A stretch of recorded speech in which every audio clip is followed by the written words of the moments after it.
Ayan, good morning mga kansam. So, Ninja 250. So yan, install lang tayo nito ang ano niya, exhaust. So yan yung ginawa natin. Yan.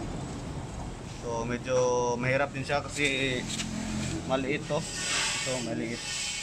Yan, ito malaki. Tubo niya. So ginawan lang natin ng cutting sa likod pero hindi siya lata dahil malinis. Yan. Yan siya. Yan yung likod. So ganun siya kalinis mga kansam. Yan.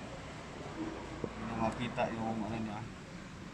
Yung cut niya dyan. So yan, napaandar na natin to. So lakas ng tunog niya mga kansam. Tapos yan yung bracket.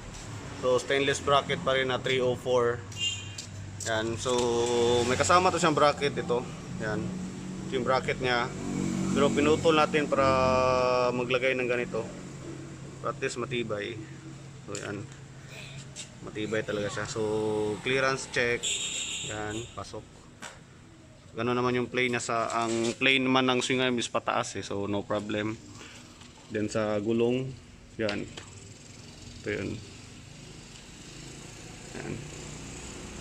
So malayo. Malayo yung mga clearance. So yan, sa mga gusto magpagawa ng exhaust dito, bilhin na lang kayo ng gusto nyong muffler tip. Then dito na natin gagawin. Kung ano yung may advice ko na maganda. So depende na yun sa inyo kung yung advice ko na maganda, yun yung i-follow natin or it's either sa customer, sa inyo na gusto mangyari. So yan, ito ganda. So yung cover na sa kanila. Sila na magkabit ng cover.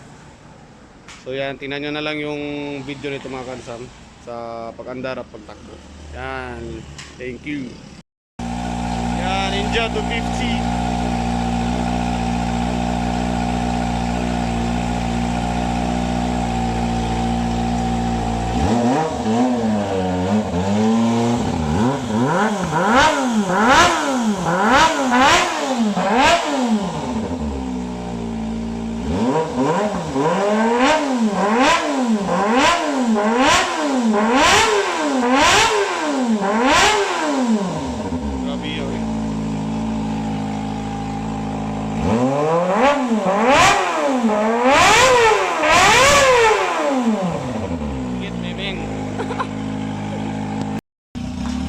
Let's drive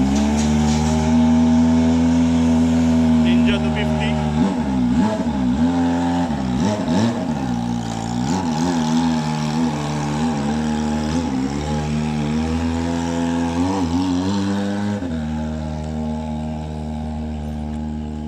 May gini ba? Dagan.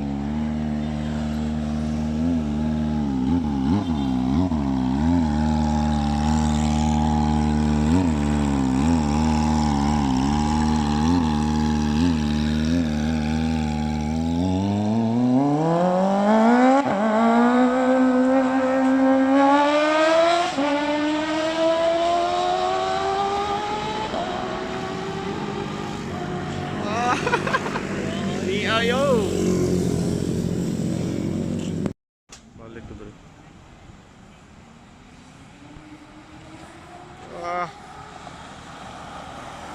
Wow, bener motor ni. Kalau ni.